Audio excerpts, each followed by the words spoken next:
भाई पीपल, आज मौसम कितना अच्छा है, धूप निकली है। कहाँ अच्छा है, मुझे तो इतनी गर्मी लग रही है। सब मौसम का आनंद लेना चाहिए दोस्त, यही धूप ही तो है जो हमको जीवन देती है। ये अगर कम होती तो तुम इतने विशाल ना होते। हाँ हाँ ठीक है, पर मुझे तो ठंड पसंद है। बिल्कुल, ठंड तो मुझे भी पसंद है, पर आज जो मिल रहा है उसका आनंद तो ले लूं। तभी वहाँ से मधुमक्खियों का एक बड़ा सा झुंड गुजर रहा था। रानी मक्खी वहाँ रुकी और बोली, सेनापति, ये जगह हमारे लिए ठीक है, यहाँ काफी छाया है, हम अपना छत्ता यहीं पे कहीं बनाते हैं।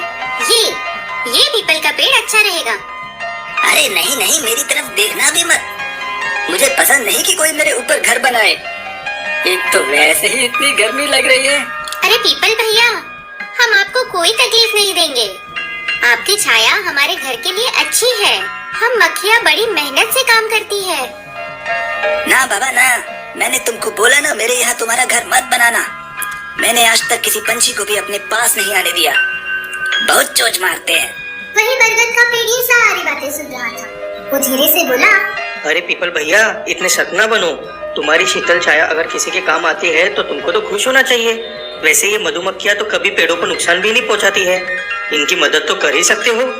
ऐसा है बरगद भैया, तुम बीच में ना ही पड़ो तो अच्छा है। अगर तुमको इतना पसंद आ रही है ये मधुमक्खियाँ, तो क्यों तुम ही नहीं दे देते इनको आसरा। बरगद काका, आप समझदार हैं, अगर आप हमको अपना छत्ता बनाने देंगे तो हम आपका उपकार मानेंगे। अरे जरूर, मुझे तो बहुत खुशी होगी अगर तुम अपना घर मेरी छाया में बनाओगे, मुझे भी बहुत सारे नए दोस्त मिल जाएंगे। चलो सब खुश, और प्लीज अपनी मक्खियाँ मेरे से तो दूर ही रखना।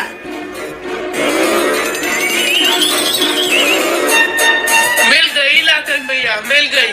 तेज जैसी लकड़ी की तलाश थी वैसी ही लकड़ियाँ हैं। ये बरगद की लकड़ी का बहुत माल मिलेगा, चलो इसको ही काटते हैं। क्या शानदार पेड़ है, बहुत पुराना होगा, चलो आज इसका ही नंबर है, आ जाओ। अरे रुको रुको रुको रुको, इस पेड़ पे तो मधुमक्खियाँ रहती हैं बहुत सारी, अगर हलचल हुई तो ये हमको ना काट लें। सुना है जंगली मधुमक्खियाँ काट काट के सुझा देती है।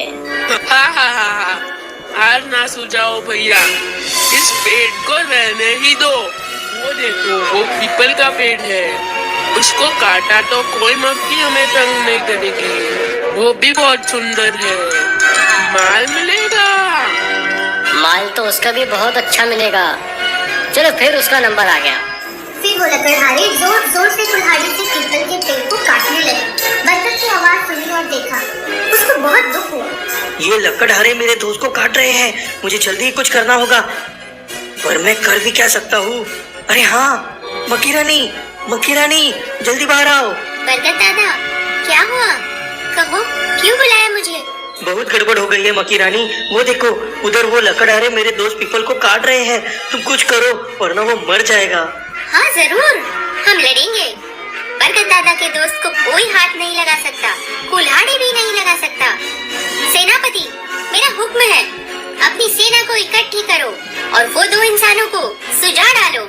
छोड़ेंगे नहीं इनको रानी साहिबा, हर हर महादेव। फिर मधुमक्खियों ने झुंड लगाया और उन लकड़हारों पे आक्रमण कर दिया। अयो, ये क्या काटा मुझे, आउच, आई बहुत सारी मक्खियाँ हैं यहाँ, काट लिया रे।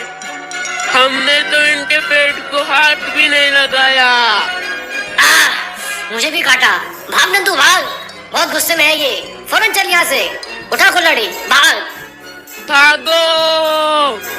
और लकड़हारे भाग गए। पीपल को अपनी गलती का एहसास हुआ। मक्खी रानी, मैं तुम्हारा एहसान कैसे चुकाऊंगा। मैंने तुमको बुरा भला कहा, पास भी आने के लिए मना किया, और तुमने ही आज मेरी जान बचाई। बहुत दर्द हो रहा है, बड़ी बेरहमी से पीटा है जालिमों ने मुझे। पीपल भैया, ये तो हमारा धर्म था, और आप शुक्रिया करो बरगद का, जिसने हमको वक्त रहते बुला लिया। बरगद दादा, बहुत बहुत शुक्रिया, मैं हमेशा से जानता था कि आप ही मेरे सच्चे मित्र हो। सच्चे मित्र बुरे वक्त में ही काम आते हैं। मैं खुश हूँ मेरा दोस्त बच गया और तुमको अपना सबक मिल गया। चलो मक्खी रानी, अब अपनी एक ब्रांच इसकी ब्रांच पे भी खोल लो, लकड़हारे दूर रहते हैं। अगर आपको वीडियो पसंद आया तो सब्सक्राइब करना मत भूलना।